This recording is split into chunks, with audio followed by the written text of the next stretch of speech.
Once again, welcome everyone. Thanks for joining the webinar today, where we will discuss the ultimate Veeam lab. My name is Tim Hudson. I'm a solution architect. I've been at Veeam for about 2 years. You can reach me with my email or Twitter up on the screen. Today, we're going to focus really on lab concepts specific to service providers, which is, of course, the group the partners I work with directly. Looks like attendees have kind of stabilized, so we're gonna go ahead and get started.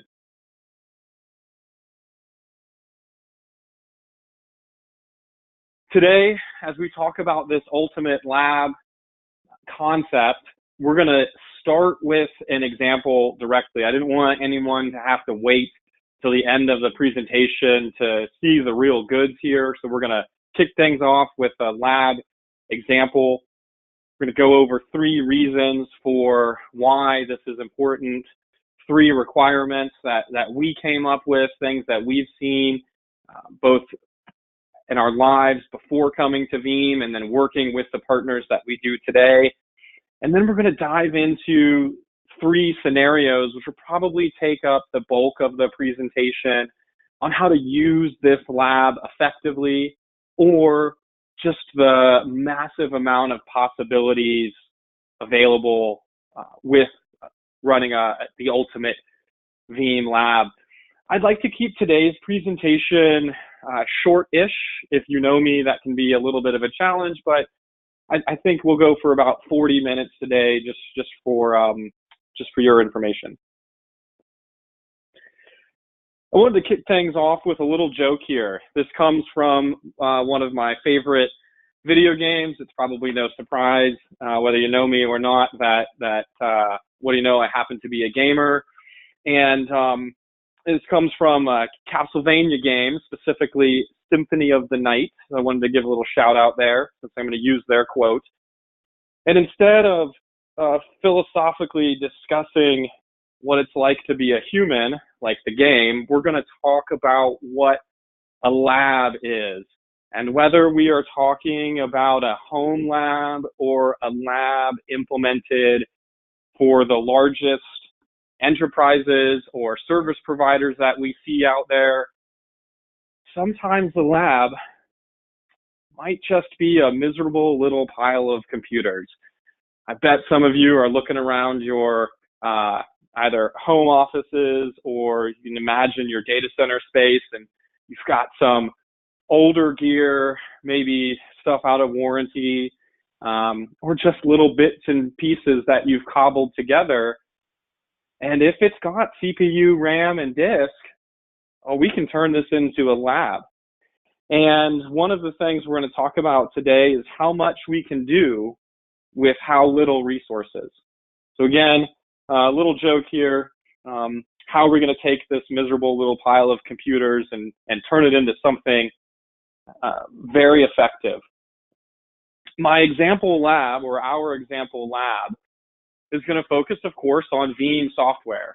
So while we discuss Veeam specifically and a couple of assisting applications or systems, we aren't going to specifically discuss performance. I'm not going to tell you what hardware to buy, but we are going to focus on Veeam software as part of the overall platform that we see service providers engage in all the time. I've made a little correction to our availability platform slide in that we won't talk about availability for AWS, because most of our lab discussions are going to be things that we're running in our own data center space or home lab type data center. But promise you, we will walk through many applications and go over a bunch of use cases that I know from my field experience that you know that you've ran into or will run into in your service provider lives. In terms of what we've come up with on the Veeam side to detail this ultimate lab, we're going to talk about it in the construct of layers.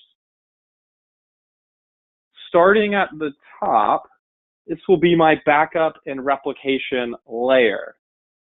We've got a handful on the left side of tenant backup and replication servers that we're going to use in our lab example, and a handful of service provider backup and replication servers.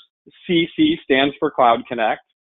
And you can see on the left side, I'm running Enterprise Manager at this layer on one specific tenant VDR. That's going to let me get this use out of EM. And on the right side, on this top layer, I'm going to run backup for Office 365 on a Cloud Connect server. In terms of my middle layer, my monitoring and service provider layer, with Veeam One and Availability Console, that's going to allow us to leverage these tools across all of our agents and backup and replication servers to go through scenarios where VAC or Veeam One is going to help us. And finally, at the bottom, in terms of agents, this lab example is going to stick with agents for Windows and agents for Linux. So I'm not in the lab that I run or the lab that my peers use. We're not going to talk about the AIX or Solaris agents. We know they're out there. But in this ultimate lab, the vast majority of use cases are going to stick with these products and pieces up on screen. In terms of this ultimate lab, while the Veeam software suite is really powerful, we're nothing without these assisting systems. These are all pieces that are core to Veeam working. For example, Active Directory and DNS, not Veeam software, right? But in any lab environment, you're probably going to be running AD, probably going to use it as DNS. It's just extremely simple. Although if you're wild, maybe you're running your own bind server. We're going to leverage SQL specifically for this lab use case to reduce our resource consumption. And we'll go over that shortly. We're going to use VCD and NSX as a partnership here in this use case, because we know as service providers, you're probably running VCD for some sort of infrastructure as a service or a DR play. And these are going to assist us to leverage when we start using the Veeam-specific use cases. Being able to leverage VCD and NSX is going to take us pretty far. And finally, in terms of an assisting system, we're going to use MinIO to provide us some capacity tier. So in this assisting system layer, generally speaking, for most administrators, these systems are easy to implement, or easy-ish to implement, but extremely powerful and going to help us with all of the use cases we're going to discuss through this presentation. At the hypervisor level, we know that 90+% of Veeam customers in the field are running vSphere. And in our ultimate lab example, we're just going to stick with vSphere and vCenter. If you wanted to layer in Hyper-V or AHV from Nutanix, that is pretty straightforward too. And you could even nest this under vSphere. So with this simple set of assisting systems and one single hypervisor, we're going to be able to walk through many Veeam use cases and many Veeam features. And if you want to add in your own piece like Hyper-V or Nutanix, it's pretty straightforward, even nesting under vSphere. I want to make sure that we walk through some resource allocation in this example lab, because some folks feel like building and running a lab has got to consume a ton of resources. You've probably seen blog posts online where folks are running around with a simple briefcase style device where they can walk to a trade event and use this briefcase as a large lab, or you've seen someone come with a big, thick laptop with 32 gigs of RAM and spit out a lab presentation. In order to do that, we've got to be running our systems as efficiently as possible. So here in our example, Ultimate Veeam Lab, if you were spitting out Veeam agents for Linux or Veeam agents for Windows, generally speaking, we're just leveraging this to see what behavior is like. A 1x2 is going to take us real far. So again, thinking in terms of how do we test behavior? What do we need to test most Veeam behavior for these agents? Pretty low resource allocation. In terms of the MSP and monitoring layer, 1x4. It's going to take us really, really far. But the key here for both Availability Console and Veeam 1, we're going to leverage the remote SQL server we mentioned in this assisting system slide earlier. And we do that because for all of the Veeam software out there, we know that we get SQL Express built into it, but as you, the lab administrators, you're not going to want to have 8 different SQL Express instances running around. It's going to consume a lot of resources.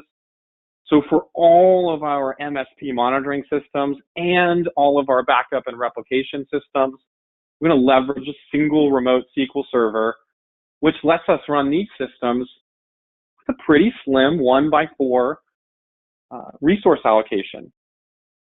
And once we get to backup and replication, we start to we start to provide more resources because these will be doing real backups.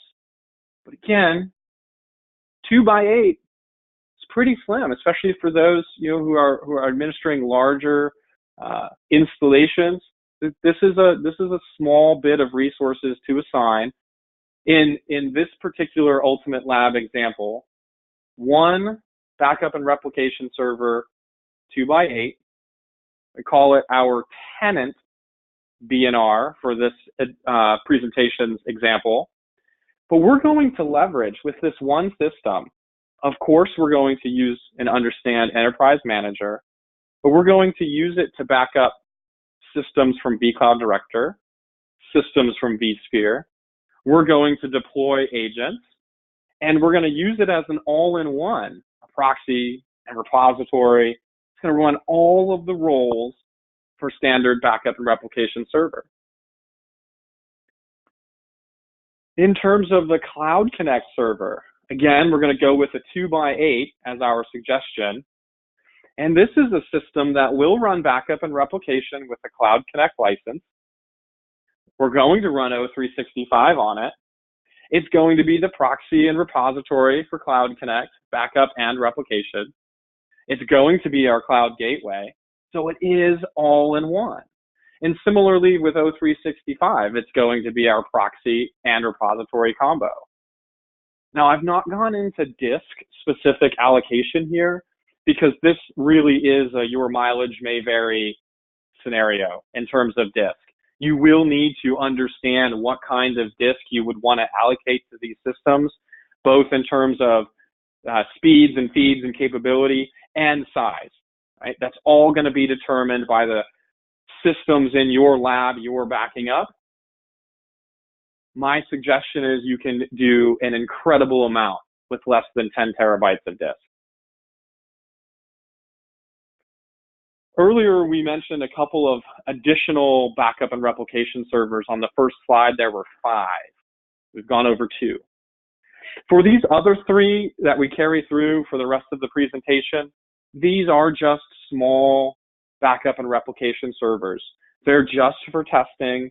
They're just to drive data into other systems like Veeam 1 and Veeam Availability Console.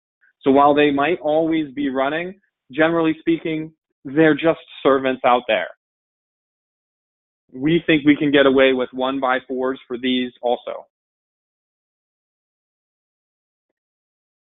Now, if that was my high-level example, a little bit of resource allocation, get a lot out of it, and we're going to discuss specific scenarios for how to leverage all of these tools. Well, why would we do this? Well, the first reason is that you as a service provider are going to leverage Veeam, right, for some service offerings. And generally speaking, when I work with partners and when my peers work with partners, someone has come to them looking to fill a gap or a need. It might just be backup and recovery. It might be about replication and failover. It might be about backup testing. And you need to know what tools provide each of these functions very specifically, because you also as service providers know that while you have access to every Veeam bit of software out there, you're paying by the drink, right? And for those who I'm helping with license usage and reporting, that's what I'm talking about. And so if you have a request from a partner, client, or sales representative in your organization that there is a customer who needs something like this, then you will need to know what particular product applies to that use case and how does it work. In terms of specific products, right, the second reason, this is where we're going to try to build our brain. Maybe someone's come into the organization and doesn't have Veeam 1 experience. Oh, how are you going to get them to understand that?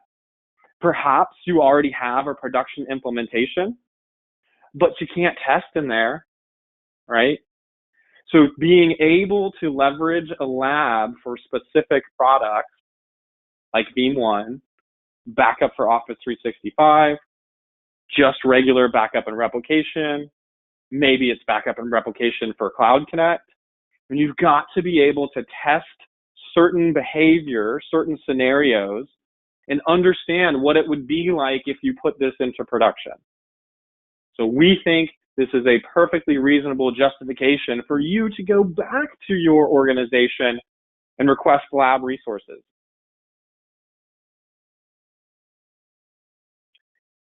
And finally, we all know that as a service provider, you are leveraging Veeam tools in order to build your own offerings. I went to kind of my top 4 partners, went to their website, and they all list something like this. I'm going to guess that if you go to the website for your organization, you've got a set of offerings out there listed, that this is who you are and what you do.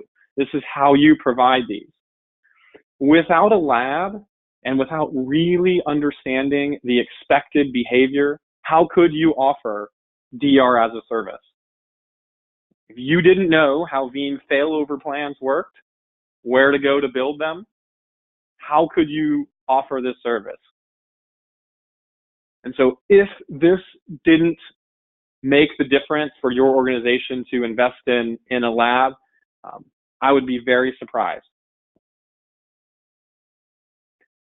So if we go beyond reasons for why to engage, what about requirements for how to produce this lab? Well, we know that in any IT design, there's going to be potentially a complicated discussion around footprint and sizing. How much resource do we have to allocate for Veeam backup and replication? If we wanted to do 8 concurrent tasks for a proxy, what kind of resources should we assign? And what kind of behavior should we expect? In terms of VBR, what kind of other software spend will we need to consider? Right? For a lab, if we're running full-blown SQL, you've got to think about what kinds of costs that may impact.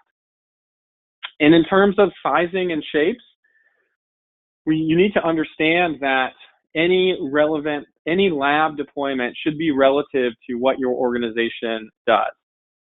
So for example, the smaller MSP might not be running a 30-host lab, but the largest service providers in the globe might be running a lab that large, right? So in terms of understanding our lab requirements, it's important to be able to predict sizing, software spend, and deployment size, targeted deployment size. Now, from a Veeam perspective, if you didn't know, this is a great opportunity for me to plug. You all have access to lab licenses for all Veeam software, right? So if you need that, contact your engineering or sales resources. We will help you get licenses to be able to run this lab to effectively understand expected behavior for our software stack. In terms of a second requirement for a lab, we all on the engineering side thought it was important to discuss the requirement for a simple deployment. For those who have large production deployments, the last thing you want to do is run a lab that takes as much time to administer as the production deployment. So we've decided that we're going to stick with Windows and Linux operating systems. Again, another reason why in this particular example, we haven't included something like Azure Stack or something like AIX and Solaris, because we didn't think that was simple enough to understand a basic lab setup. For all of the systems that we went over already, we've got many of them as all-in-one deployments. And we've done that specifically to try to make this as simple as possible. Now, even though it's simple, an all-in-one deployment, we do know can be really, really powerful.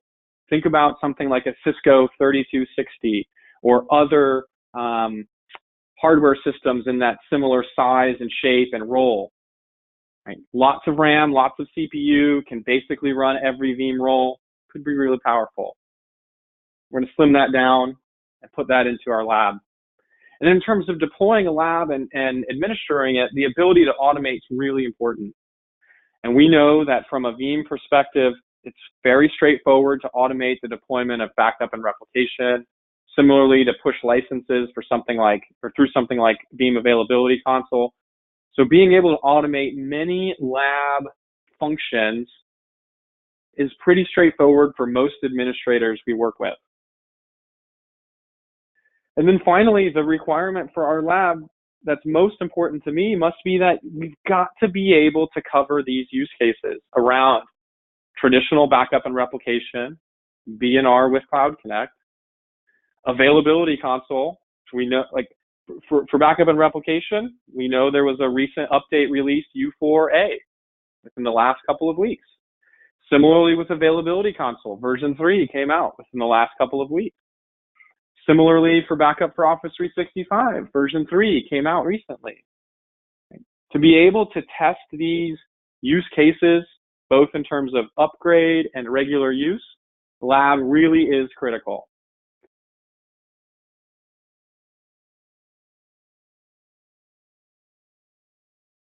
Taking the reasons for why to do it, some simple requirements about how to, or simple requirements for what's necessary to get out of a lab.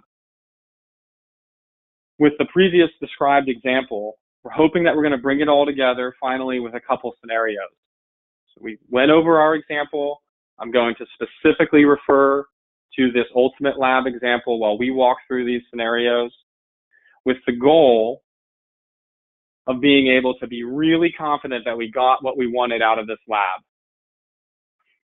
Scenario number one is a managed and or hosted Veeam Backup and Replication server. We think you can test vSphere and Hyper-V and AHV behavior. We think you can test different repository types and different repository behavior. Think of something like ReFS. What do you expect the files that get dropped on a ReFS file system to look like? And how do you see or verify that you're using something like fast clone or getting space savings with a synthetic pulse? We're going to test this in the lab. How do we understand what our proxy performance expectations are?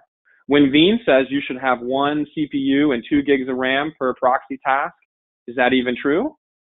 You could test this ad nauseum in the lab to understand what's expected behavior. Maybe deploying agents are new to you and your team. Well, let's go into the lab, let's spit out some agents, and let's see what kind of behavior we should expect. If you run into a customer scenario where you have a challenge deploying an agent, let's run it in the lab. Same with Veeam One and same with Availability Console. Being able to target a managed or hosted backup and replication server to understand how their jobs are doing, what do you see in the Availability Console, what could a tenant see in the Availability Console for their own backup and replication server that you remotely manage. This is all things that you could consume out of a lab. In terms of what systems would be involved in a hosted or managed backup and replication server, well, in the top left, I know I'm going to use my tenant BNR, right? That's my remote managed system.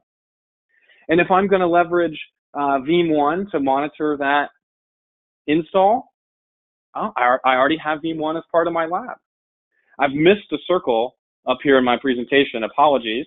I'd like to circle Availability Console, because for my remote managed backup and replication server, I'd like it to tie in with Availability Console. I'd like to send a job to Cloud Connect. Maybe I've got an agent deployed out there and I'd like that agent to back up to Availability Console, right? Or I'm sorry, back up to Cloud Connect.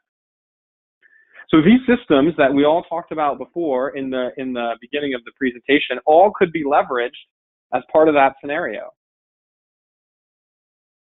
Similarly, while this slide is really busy, it describes this super architecture, everything a service provider could ever use.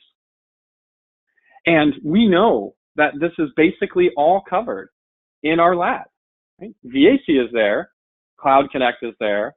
I mentioned NSX and vCloud Director as assisting servers.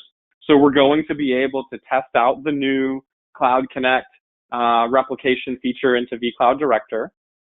We know we can pretend we have a remote backup and replication server to manage through Availability Console. We know we can pretend to back up vCloud Director VMs with this type of lab. We can even use the capacity tier and send data to AWS. Similarly, to look at specific features by edition type, this is also all possible in the lab.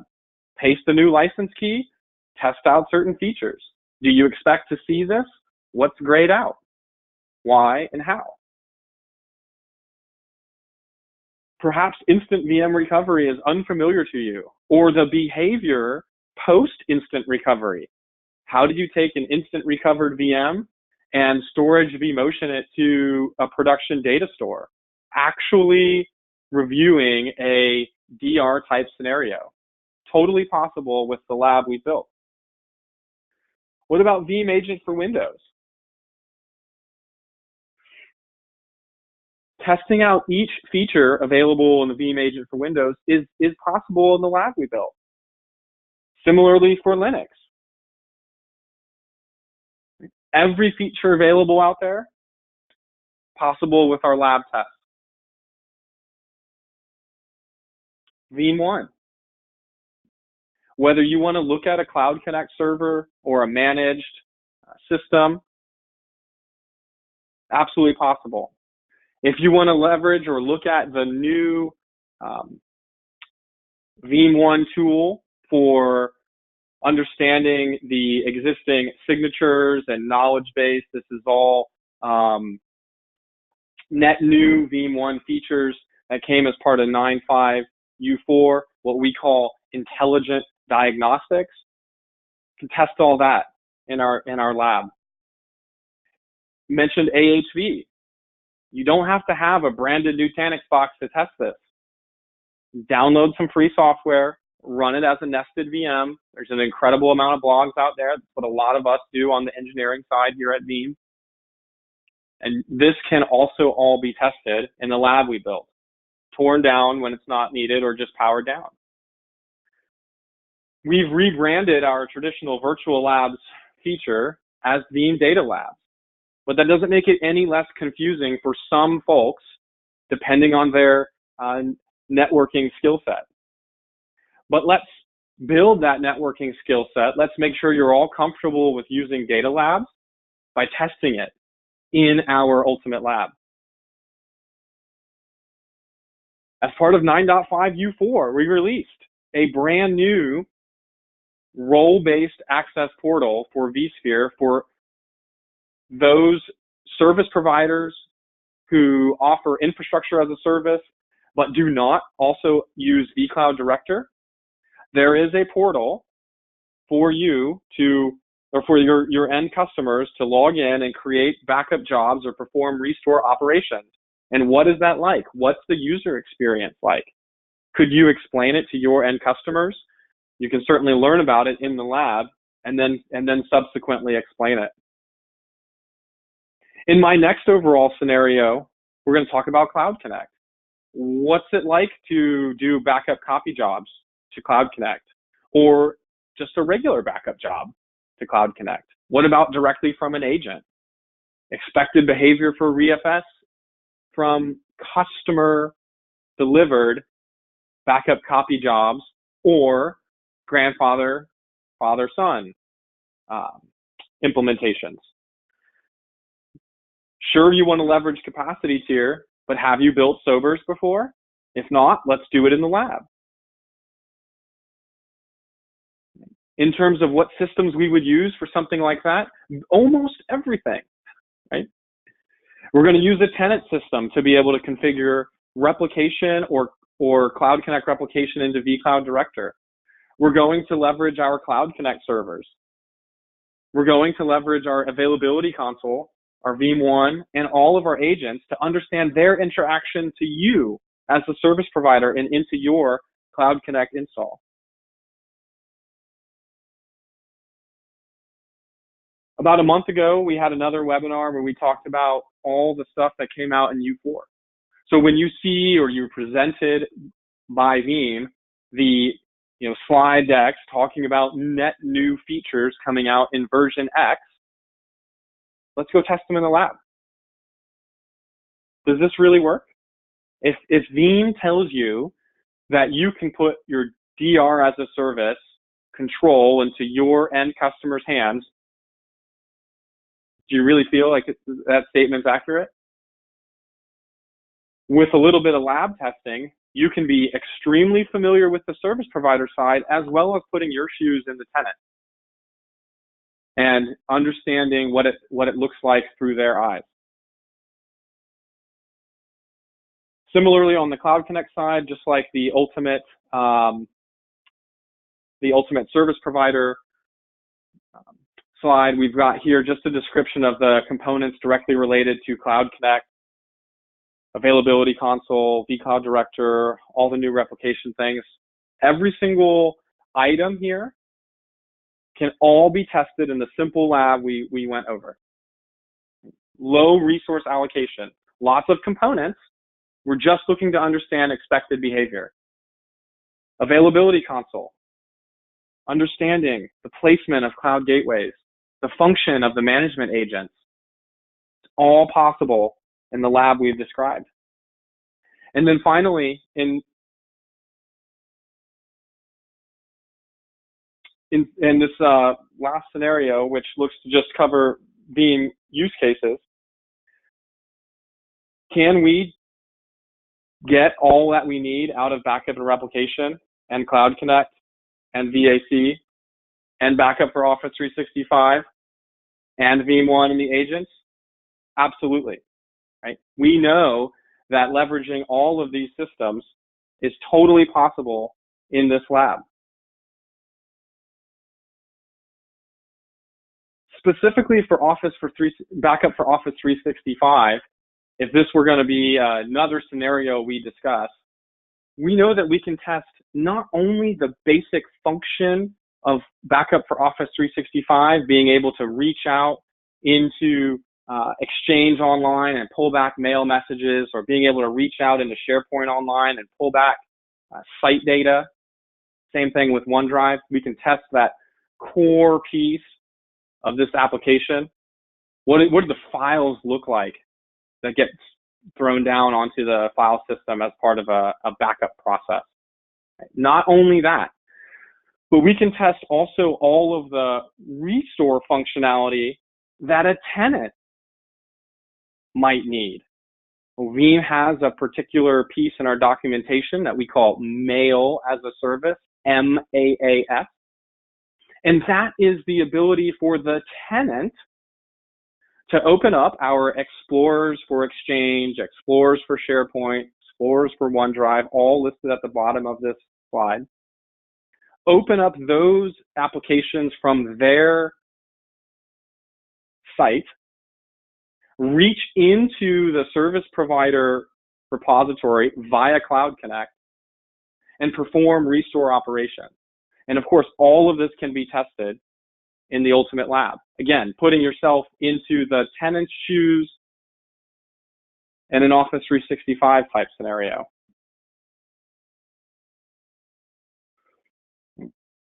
All of the Explorers, all of the backup for Office 365 functionality around proxies, repositories,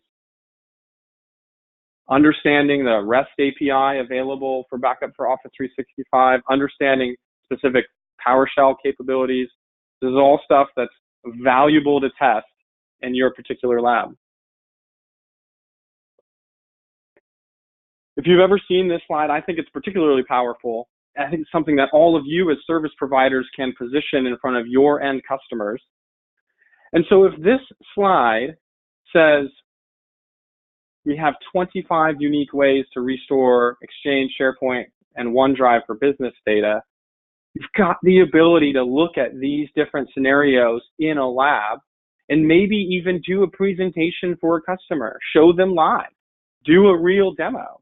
It's best to do this in a mostly controlled lab environment rather than having to try to cruise through a production environment where you've got maybe there's certain names you might not want to show from that particular install. So again, being able to have a controlled lab, even with low resource allocation, you can still walk through all of these scenarios.